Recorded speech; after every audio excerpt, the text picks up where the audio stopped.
I was cheated by my wife and her family. They took $150,000, but I made them regret every penny. I never expected my life to turn out like this, not in a million years.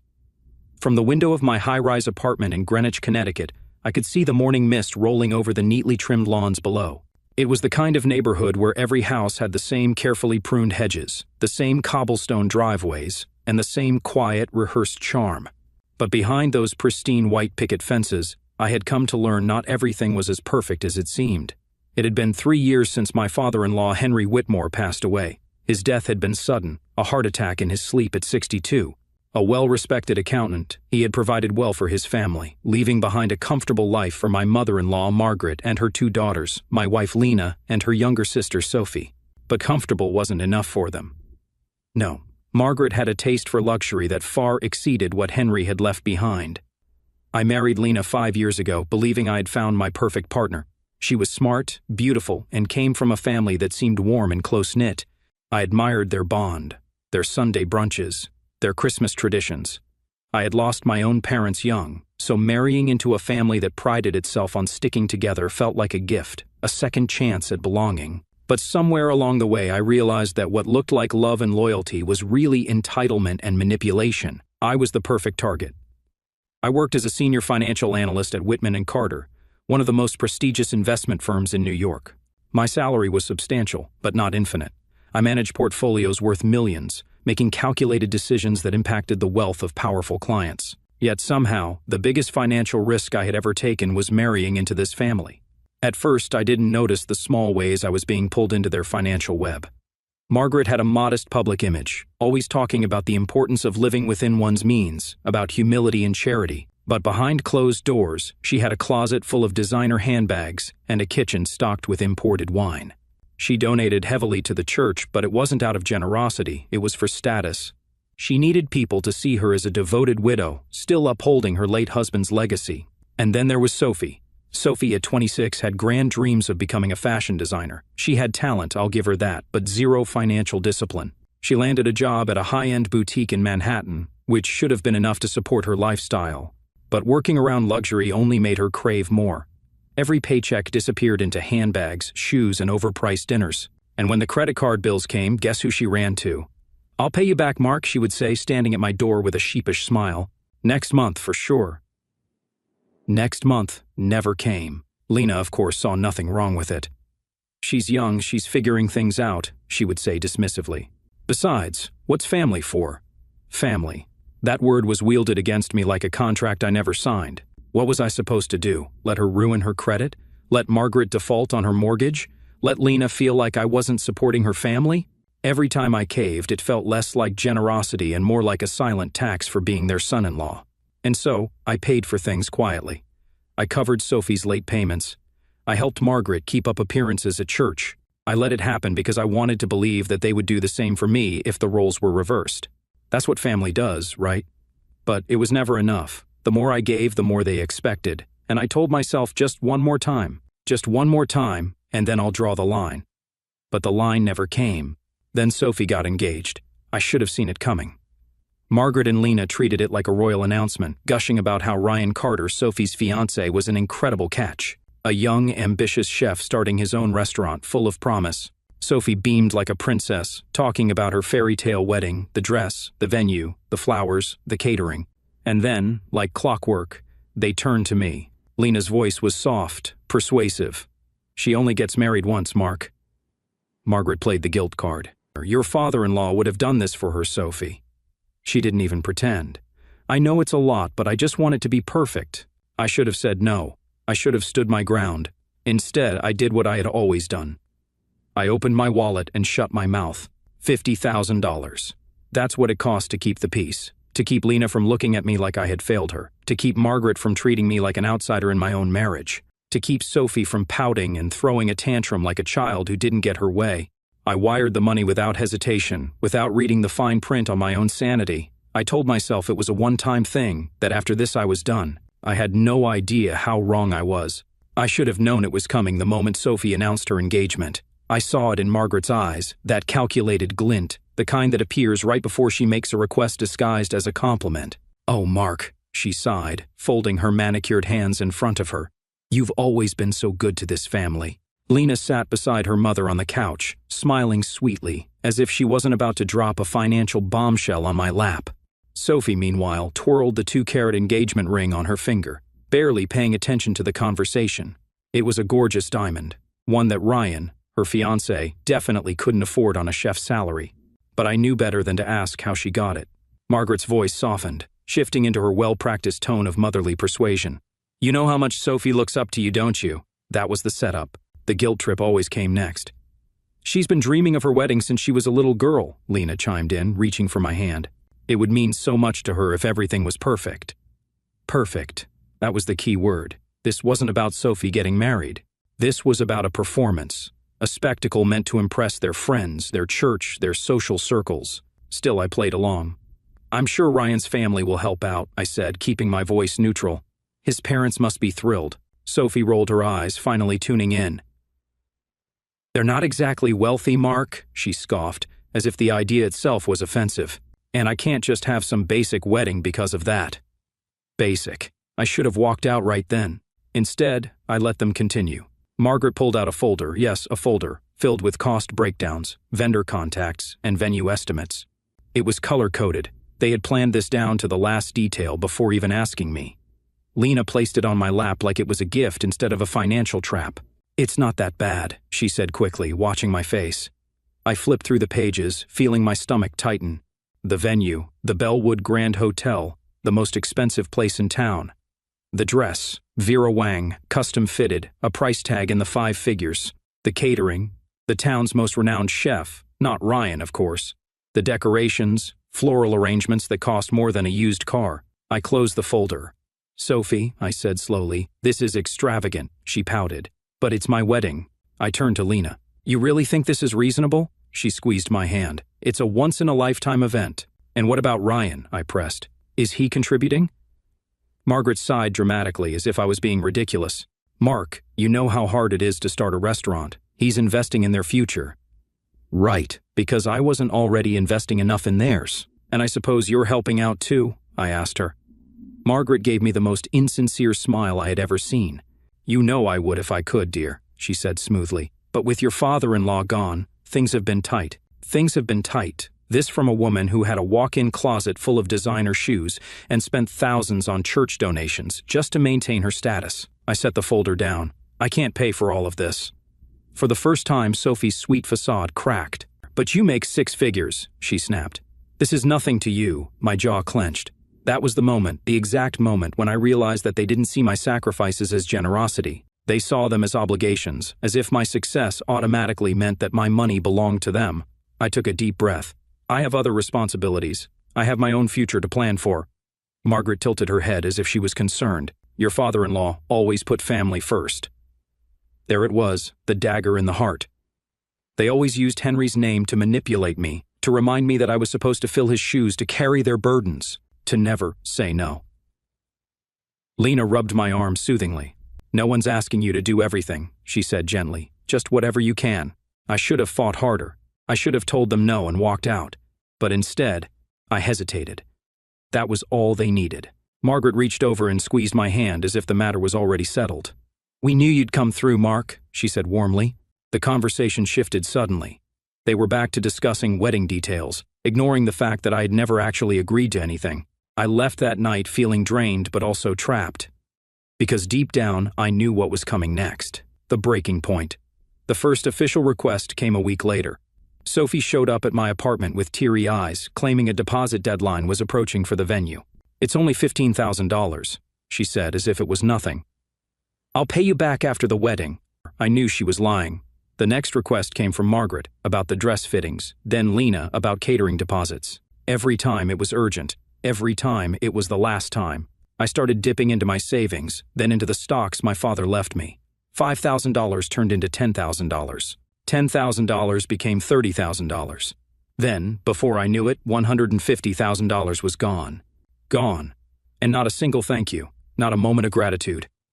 Instead, they treated it like a transaction, like I had paid my dues and that was the end of it. I told myself I had done the right thing, that this was what family did for each other, that it would all be worth it once the wedding was over. But what I didn't realize was that this was just the beginning. That after everything I had sacrificed, after everything I had given, they would still find a way to make me feel like nothing. And it would happen in front of hundreds of people at the wedding I had paid for, with the woman I had loved standing right beside them. And when the moment came, when I walked into that venue and saw what they had done, I wouldn't argue. I wouldn't fight back. I would simply walk away. And when they called me the next day, I would ignore every single call. I woke up that morning with a sense of dread sitting in my chest like a stone. It should have been excitement. After all, today was the big day, the one I had been financially strong-armed into funding, the one that had drained $50,000 of my hard-earned savings, the one I had sacrificed my own future to make perfect. But I wasn't excited. I was exhausted. I stood by my apartment window, staring at the morning mist rolling over Greenwich Avenue, coffee in hand. It was still early, the city not yet fully awake. Today should have been a celebration. I should have been looking forward to seeing Lena, my wife, dressed beautifully, standing proudly beside her sister. I should have felt like part of the family, like I had done my duty, like all those years of giving and giving and giving had finally earned me my place. But something inside me knew better. There was a meeting I couldn't avoid, an investment analysis with international clients that had been on the books for months. I had planned my schedule down to the minute. The meeting would wrap by 10 o'clock in the morning, and I'd have just enough time to change, grab a quick bite, and make it to the First Presbyterian Church by 1 o'clock in the afternoon for the ceremony. I had told Lena in advance. I promise I'll be there, I had assured her the night before. I just need to get through this meeting and I'll head straight to the church. Her lips had tightened. Work is more important than my sister's wedding? I should have argued. I should have reminded her that this wedding wouldn't even be happening without me. But I didn't. I just said, I'll be there. I should have known that wasn't good enough. The meeting that cost me everything. The meeting started smoothly enough. Then, 2 hours in, a client from Shanghai threw me a curveball. Mr. Wilson, he said, addressing me formally, can you explain your outlook on the Chinese market again in more detail? 20 pairs of serious eyes stared at me through the screen. The success of this deal could mean millions in profits for the firm. I checked the clock, 11 o'clock in the morning. I still had 2 hours if I wrapped things up quickly. I could still make it. Then the market tanked. Chinese tech stocks plummeted, red arrows flashing across the screen like sirens. I felt my chest tighten. This wasn't just a routine drop. This was chaos. If I left now, I would be abandoning my responsibility to my firm, my team, and my reputation. If I stayed, I would be late to the wedding. What would my father have done? The answer was clear. I stayed. The meeting dragged past noon, then past 1 o'clock in the afternoon. By the time we stabilized the market and secured the firm's investments, I was staring at the clock in horror. 2 o'clock in the afternoon. I had missed the entire ceremony. My hands were shaking as I grabbed my phone. 26 missed calls, most from Lena, a few from Margaret, a couple from Sophie. I didn't even bother listening to the voicemails. I threw on my suit, bolted out of my office, hailed a cab, and begged the driver to hurry. But Friday afternoon traffic in Greenwich had other plans. By the time I arrived at the High Regency, the wedding reception was already winding down. And the moment I walked through those doors, I realized something was terribly, terribly wrong. The venue looked like a dream, exactly as expensive as it had been on paper. Gold chandeliers hung overhead, flickering over tables draped in white linen. The air smelled of fine wine and overpriced floral arrangements. Guests lingered, chatting in hushed tones, finishing their drinks. In the center of it all stood Lena and Margaret, wine glasses in hand, laughing at something Sophie had said. I made my way toward them, but before I could say anything, Margaret turned, her eyes gleaming with amusement. "Are finally here," she said, taking a slow sip of wine. "Your seat's already been cleared, LOL." My stomach dropped. Lena smirked and clinked her glass against her mother's. Guests around them chuckled, not with me, but at me. I swallowed hard, glanced at the tables. My place setting, the one I had paid for, was gone. All that remained was a crumpled place card on the floor with my name on it, stepped on and forgotten. I felt the weight of the moment settle into my bones. This was not a mistake. This was deliberate. Margaret knew I was coming. Lena knew I had done everything to be here. And yet, they had treated me like an afterthought, like someone who didn't matter, the same person who had funded this entire wedding. I could have fought. I could have demanded an apology, called them out for their cruelty, reminded everyone in that room exactly who paid for this lavish event. But I didn't. I simply stood there, silent, still, detached. And then I turned around and I walked away. The aftermath, a phone that kept ringing. That night, I sat alone in my apartment, staring at my silent phone, waiting for an apology that never came. Instead, the calls started again. First Lena, then Margaret, then Sophie. I didn't answer. Then the text messages flooded in. "How could you embarrass us like that? You humiliated Sophie on her big day. You've ruined your relationship with this family. You made us look bad at church." Not one of them said, "I'm sorry." Not one of them acknowledged what they had done. By midnight, I'd received over 30 missed calls. By morning, 52, and I ignored every single one. Because at that moment, I finally understood. I had never been part of this family. I'd only ever been their wallet, and I was finally done paying. I woke up the next morning to the soft glow of daylight streaming through my apartment window. For a brief moment, I forgot what had happened the night before. Then my phone buzzed, and kept buzzing. I turned over and grabbed it off the nightstand. 52 missed calls. Most were from Lena, some from Margaret, a handful from Sophie, a few from unknown numbers, which I could only assume were wedding guests or relatives who had been fed some twisted version of the story. I knew what was waiting for me before I even opened my messages. The first one came from Lena, timestamped 12:03 in the morning. "I can't believe you just left. Do you even care about this family?" Then came Margaret, 12:15 in the morning. "You humiliated us. People are talking, Mark. You embarrassed your wife. You embarrassed your family." Next was Sophie, 12:27 in the morning. "After everything we did for you, you couldn't even show up properly. You made me look bad on my wedding day. This was supposed to be about me, not your job." I let out a slow breath, scrolling through the rest, message after message, all dripping with accusation, but not a single word of acknowledgement. Not one of them said, "I'm sorry." Not one of them admitted they had been cruel first. Instead, I had become the villain. For being late, for leaving, for not sitting there like a good, obedient husband while they laughed at me. The longer I stared at those messages, the clearer everything became. This wasn't about me missing the wedding. This was about control. They had expected me to accept the humiliation, to apologize for a crime I hadn't committed, to chase their approval even after they had openly mocked me in front of 100 people. But when I walked away, when I didn't argue, fight, or beg for forgiveness, I had done something they hadn't planned for. I had taken back control. And they hated it. The silence that spoke louder than words. I got up, padded into the kitchen, and made myself a cup of coffee. It was a Saturday, which meant I should have been sitting at brunch with Lena and her family, listening to Margaret boast about how perfect the wedding was, and how lucky Sophie was to have a husband like Ryan. Instead, I sat alone at my kitchen counter, phone in hand, deciding whether to engage or keep ignoring them. Then my phone buzzed again. This time, a voicemail from Margaret. I put it on speaker and leaned back in my chair. "Mark, dear, I know you're upset, but we really need to talk. People at church are asking questions. We need to get ahead of this before it gets worse. Call me back." I scoffed. This wasn't about fixing things with me. This was about damage control, about her reputation. Another buzz, a voicemail from Lena. "Mark, I don't understand why you're acting like this. You're making everything worse. Just answer your phone so we can figure this out." Figure what out? That her mother and sister had intentionally humiliated me? That she had stood there and laughed along with them? That the wedding I paid for had become a stage for my own humiliation? There was nothing to figure out, and I was done playing their game. I set my phone down, let it keep ringing, and took the first sip of my coffee. And for the first time in years, I felt free, the financial wake-up call. By mid-morning, I opened my laptop and logged into my bank account. $50,000 gone, just like that. I clicked through the transaction history, looking at the painfully clear breakdown: $15,000 wedding venue deposit, $10,000 Sophie's dress fittings and alterations, $8,000 catering prepayment, $7,000 floral arrangements and event decor, $5,000 church donations. Margaret's idea, of course, $5,000 miscellaneous expenses, which probably meant luxury nonsense they didn't tell me about. I closed my laptop. I had spent more on that wedding than most people put down on a house. And for what? So they could mock me in front of a room full of guests? So I could wake up to 52 missed calls and messages blaming me? Something inside me snapped. I grabbed my phone, scrolled to a contact I hadn't dialed in years, and hit call. 3 rings, then a familiar, steady voice answered. "Mark, it's been a while."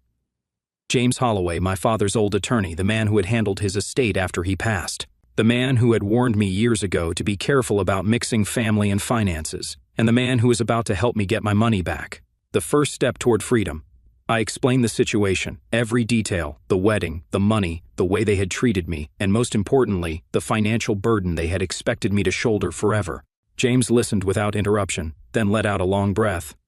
"Mark, you have every legal right to demand repayment." Those words settled over me like a weight being lifted. I had been trapped in their emotional manipulation for so long, I had forgotten that this was business now. James laid it out for me, step by step. Follow a certified demand letter requesting repayment. Attach all transaction records and invoices. Give them 30 days to respond before escalating further. It was clean, professional, unemotional, exactly how I needed to handle this. "Are you sure you want to go through with this?" James asked. "This could change your relationship with them forever." I stared out the window, watching Greenwich come to life below me. I thought about the laughter at the wedding, the mocking smiles, the way Lena had stood by and said nothing, and I knew the answer instantly. "James," I said, my voice steady. "That relationship ended the moment they cleared my seat." I ended the call, set my phone down, and took another sip of coffee. I had ignored their calls. Now they were about to hear from me in a way they never expected. I had spent years being the man who said yes. Yes to helping Sophie with her credit card debt. Yes to covering Margaret's ever-growing church donations. Yes to funding an extravagant wedding that wasn't even mine. And what had it gotten me? Mocked, humiliated, discarded. As I sat at my kitchen table, staring at my laptop screen, I realized something I should have known a long time ago. It didn't matter how much I gave, it would never be enough. So, for the first time in 5 years of marriage, I was about to say no. James Holloway, my father's old attorney, had laid out my options clearly. Step 1, gather every financial record. Step 2, draft a certified demand letter requesting repayment. Step 3, give them 30 days to comply before taking legal action. It was a clean process, a professional one, but most importantly, it was on my terms. I pulled up my bank statements and started printing. $15,000 venue deposit, $10,000 Sophie's wedding dress, $8,000 catering, $5,000 floral arrangements, $5,000 church donations, $7,000 miscellaneous family expenses. Each transaction stared back at me like a bad investment I had blindly walked into. I placed them neatly into a folder, then pulled up the document James had sent me, a formal demand letter, cold and clinical. "Dear Mrs. Margaret Whitmore, Mrs. Lena Caldwell, and Mrs. Sophie Carter, this letter serves as a formal request for the repayment of $50,000, which was provided for the wedding of Mrs. Sophie Carter under the understanding that the funds were to be considered a loan. Per the enclosed financial records, the breakdown of expenses covered is as follows. List of transactions attached. To resolve this matter amicably, I request a structured repayment plan beginning immediately with a monthly installment of $500. Failure to respond within 30 days will result in further legal action. Regards, Mark Caldwell." I stared at my own name at the bottom of the document. This was who I had become now, not a provider, not a silent financier, a man who kept receipts. By the time I drove to the post office, my phone was still buzzing, more missed calls, more texts, but I had long since stopped reading them. The post office was quiet, the kind of place where the air smelled faintly of cardboard and ink. As I handed the certified letter to the clerk, I felt something shift inside me. This wasn't a conversation anymore. This was business. "Certified mail?" the clerk asked, looking over the address. "Yes," I said. "I need proof that they received it." She stamped the envelope, nodded, and slipped it into the outgoing tray. Just like that, it was done. The next time they called me, they wouldn't be ignored, they'd be served. That evening, I sat in my apartment, glass of whiskey in hand, waiting for the explosion. And at exactly 8:17 in the evening, it came. My phone rang Lena. I let it go to voicemail. Then another call, Margaret. I let that one ring too. Then Sophie. Then Margaret again. I took another sip of whiskey and waited. Finally, at 8:39 in the evening, my phone buzzed with a text from Lena. "What the hell is this, Mark? A lawyer? Alone?" Then another. "Are you serious? We're family." Family. That word meant nothing to me anymore. I typed out a single response. "Check the documents. You have 30 days. Then I muted my phone and turned off the lights. The next morning, the confrontation. By 10 o'clock in the morning the next day, my doorbell rang. I already knew who it would be before I checked the intercom. Margaret, Lena, Sophie. They stood at my doorstep, dressed as if they were heading to a funeral, which, in a way, they were, the funeral of their free ride. I let them in. Margaret wasted no time. "Mark, what the hell is this?" she snapped, waving the letter in my face. "Are you really suing us?" I didn't blink. "I'm requesting repayment," I said evenly, gesturing to the couch. "Sit down." Lena's face was flushed with anger. "You actually got a lawyer involved? You couldn't just talk to us?" I folded my arms. "Like you talked to me at the wedding?" Sophie crossed her arms, looking offended. "That was just a joke, Mark. You're seriously making a big deal out of nothing. Nothing. $50,000 was nothing." I pulled out the documents from my desk and laid them neatly in front of them. The wedding expenses breakdown, the bank statements, the repayment plan, $500 per month, 14% interest on late payments. Margaret gasped. Interest? I looked her dead in the eyes. If we were strangers, you'd be paying double that. Lena rubbed her temples. This is insane, Mark. We don't have this kind of money. I shrugged. Then you should have picked a cheaper wedding. Margaret glared. People at church are already talking about this. If we don't fix this, our reputation. I cut her off. Not my problem. The words felt better than I expected. Sophie scoffed, leaning back against the couch.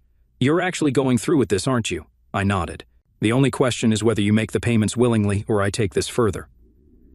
Then, finally, Ryan, Sophie's new husband, spoke for the first time. I'll take responsibility for the repayment, he said quietly. We'll pay it back. Sophie's head snapped toward him. Ryan. He ignored her. I gave him a long, measured look. He had been the only one not mocking me at the wedding, and now he was the only one acting like an adult. Good, I said. Then we'll finalize the paperwork tomorrow. I watched them leave, their faces ashen, their pride shattered. As the door clicked shut, I let out a slow breath. This wasn't the end of my battle with them, but it was the beginning of something better, the beginning of a life where I was finally in control. I never thought I'd reach a point where I had to sit my wife and in-laws down like I was a debt collector. But here we were. I arrived at Holloway & Associates, the law firm that had once handled my father's estate, at 9 o'clock in the morning sharp. The receptionist greeted me warmly, leading me into a large conference room lined with dark mahogany bookshelves. At the head of the table sat James Holloway, my father's former attorney, and the only man I trusted to handle this. He was a no-nonsense type, sharp-eyed and calculated. He glanced over the repayment contract we had drafted the day before and gave a small nod. They'll push back, he warned. They'll try to guilt you, manipulate you, maybe even threaten to cut ties. Are you ready for that? I exhaled slowly. They already cut me out, I said. Now it's just paperwork. He slid a stack of documents toward me. They sign today, or we escalate. I liked how clean it was. No emotion, no arguments, just a transaction. At 9:30 in the morning, the door swung open. Margaret, Lena, Sophie, and Ryan walked in together. Margaret was dressed for battle, a tailored black blazer, pearl earrings, the usual fake air of class. Lena's expression was tight, her arms crossed over her chest like a shield. Sophie looked like she wanted to be anywhere else. Ryan, he looked like a man who had accepted his fate. Mark, Margaret began, forcing a smile, this is completely unnecessary. I stayed seated, my fingers drumming lightly against the table. It's necessary, I said evenly. Sit down. They did. James slid copies of the repayment contract across the table. This is the repayment plan, he said in a steady, practiced tone. $1,500 per month, due on the 5th of each month, with a 14% late fee applied to missed payments. Margaret picked up the contract as if it physically disgusted her. You're treating us like strangers, she snapped. This is family, Mark. Family doesn't do this to each other. I leaned forward, keeping my expression blank. Family doesn't mock you in public, I said. Family doesn't use you as a blank check. And family doesn't take 50 grand and expect to walk away without consequences. Margaret's jaw tightened. Lena spoke next, her voice sharp with frustration. We could have talked about this privately, she said. You didn't have to get lawyers involved. I tilted my head. Like you talked to me at the wedding? Oh, wait, you didn't. Her face flushed. She knew I was right. Sophie let out an exaggerated sigh, flipping through the contract like it was a personal attack. This is going to take years, she muttered. I don't even know if we can afford this right now. Ryan, who had been silent the whole time, finally spoke. We'll pay it, he said, voice firm. We just need some time. Margaret shot him a glare. You don't speak for this family. He turned to look at her, expression unreadable. I do now.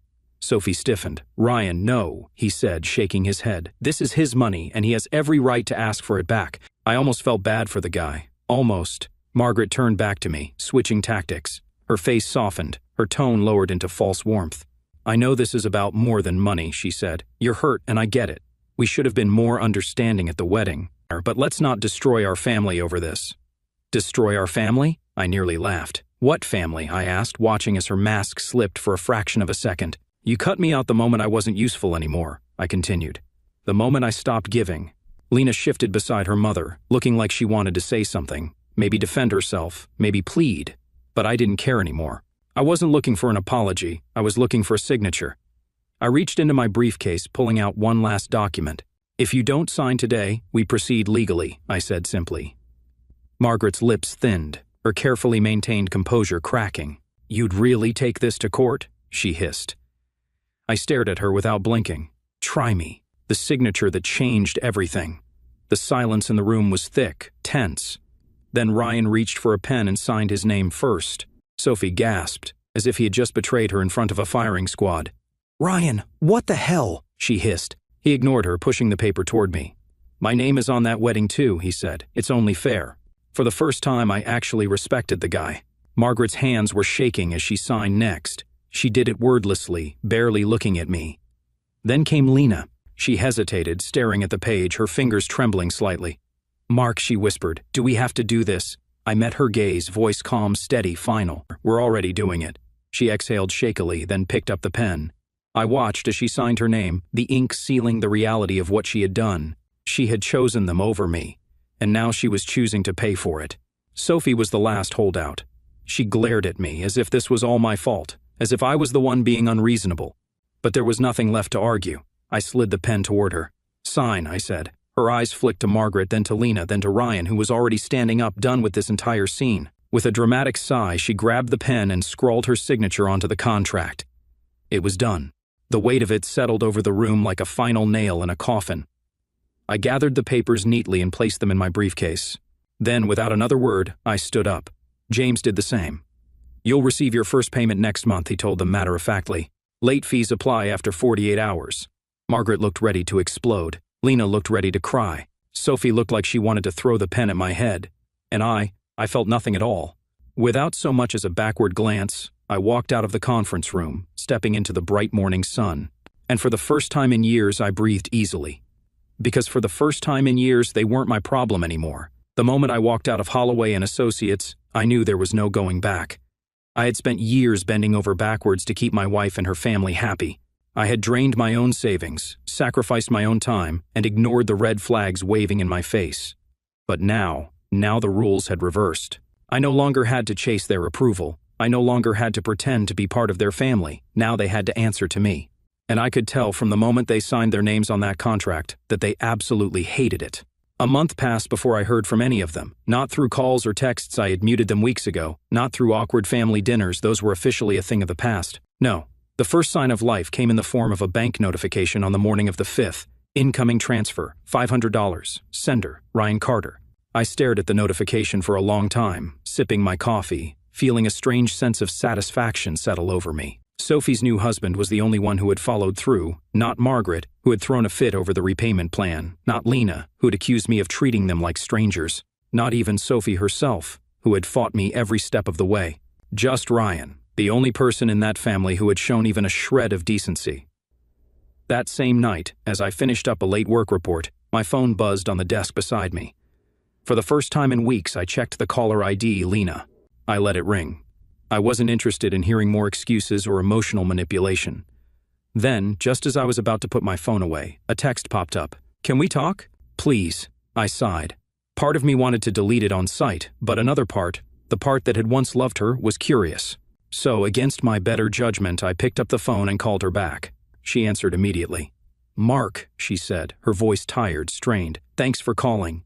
I leaned back in my chair, keeping my tone neutral. What do you want, Lena? A pause. Then she sighed. Is this really what you want, for us to be like this? I almost laughed. Like what? Like two people who didn't pretend anymore? Like a husband who finally woke up and saw through the lies? Instead, I simply said, yes. She let out a slow, shaky breath. This isn't us, Mark, she whispered. We were happy once. I closed my eyes, exhaling through my nose. Were we? Or had I simply been too blind to see the truth? Maybe we were, I said. Or maybe I was just the only one trying. She flinched at that. I could hear it in the way she inhaled sharply. For a moment, there was nothing but silence. Then, in a small voice, she asked, Do you think we can fix this? And that's when I knew she still didn't get it. She still thought this was just a fight we could smooth over. Like I hadn't spent years as their financial safety net. Like they hadn't laughed at me in front of 100 people. Like they hadn't destroyed the very foundation of our marriage with their greed. So I gave her the only answer I had left. No, Lena, I said softly, we can't. She didn't respond right away, but when she did, her voice cracked just slightly. I see. I hung up before she could say anything else, because there was nothing left to say. Over the next few months, I started hearing whispers through the grapevine. Margaret, the woman who had once been a pillar of the First Presbyterian Church, the woman who had thrown around money like it grew on trees, had started falling from grace. Her weekly church donations, gone. Her designer shopping sprees, non-existent. Her influence at church events, rapidly fading. Without my financial backing, she was struggling to keep up appearances, and people were noticing. She's been quieter lately, one of my former church acquaintances mentioned in passing, not as involved in fundraisers. Some people are saying her finances took a hit. I didn't confirm or deny it. I just sipped my drink and let them speculate. Because Margaret's true wealth had never been about money, it had been about perception. And now that perception was shattering. Sophie's reality check. A year after the wedding, I ran into Sophie at a supermarket. I almost didn't recognize her at first. Gone were the expensive clothes, the perfectly styled hair, the designer handbag swinging off her arm. She looked normal, tired, like someone who had finally been forced to grow up. She saw me too, and for a moment I thought she might pretend not to. But then she sighed and walked over. "Hey," she said, shifting awkwardly. I nodded. "Hey." She glanced at my basket, then back at me. "Did you get the last of the fresh basil?" I looked down. Sure enough, I had grabbed the last pack. I held it out to her. "Take it." She blinked, then laughed softly, taking it from my hand. "Thanks," she muttered. For a second I almost walked away. But then she bit her lip and said, "Ryan makes the payments, you know." I met her eyes. "Yeah, I know." Her shoulders sagged a little. "I know I was awful to you," she admitted. "And I don't expect you to forgive me, but I just wanted to say it." I studied her for a long moment, then I simply nodded. Noted. And that was it. No dramatic apologies, no attempts to rewrite history, just acknowledgement. And honestly, that was enough. The man I had become. 3 years after the wedding, my life looked completely different.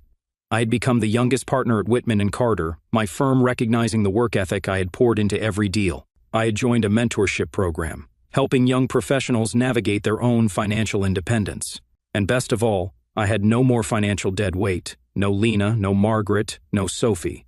I had rebuilt my life on my own terms, and I had zero regrets. As I stood by my apartment window, sipping a glass of Chardonnay, I watched the streetlights flicker below. For the first time in years, I felt at peace, because I had finally learned the most valuable lesson of all. Not every family deserves your loyalty, and some debts aren't just about money. I used to think that family was forever, that no matter what happened, no matter how many mistakes were made, blood ties meant loyalty, forgiveness, and unconditional support. But life had taught me otherwise. Family isn't about genetics or last names. It's about respect, it's about reciprocity, and it's about knowing when to walk away. It had been 3 years since I made that decision. 3 years since I mailed that legal demand letter, since I stopped playing the role of their financial safety net, since I stopped chasing the approval of people who had never truly valued me. Now I was standing at my father's grave, looking down at the headstone that had once felt like a painful reminder of everything I'd lost. But today, for the first time, I didn't feel the usual weight of grief. I felt peace. I placed a bouquet of white lilies at the base of the stone, exhaling as the spring breeze rustled the leaves above me. "Hey, Dad," I murmured. "I think you'd be proud of me now." I had spent years trying to live up to an expectation that was never real. They had told me over and over, "Your father would have done this for us."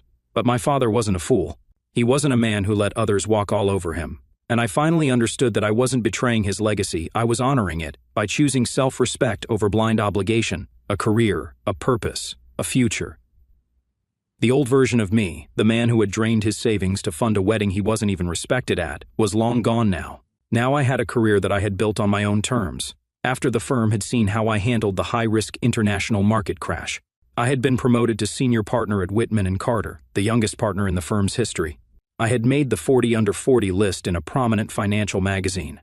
My expertise was being sought out by investors, CEOs, and young entrepreneurs. But success, I had realized, wasn't just about money or recognition. It was about having control over your life. And that was something Lena's family had tried to take from me. The monthly transaction that meant nothing. Every month, on the 5th, my phone still lit up with a notification. Incoming transfer, $500, sender, Ryan Carter. At first, I had expected it to be an empty promise, a way to pacify me before they tried to back out of the agreement. But to my mild surprise, Ryan had never missed a payment. He was a man of his word, even if the rest of them weren't. But that monthly transfer, I didn't celebrate it. I didn't feel satisfied by it. I simply logged it into my records like any other financial transaction and moved on. because that's all it was now, business.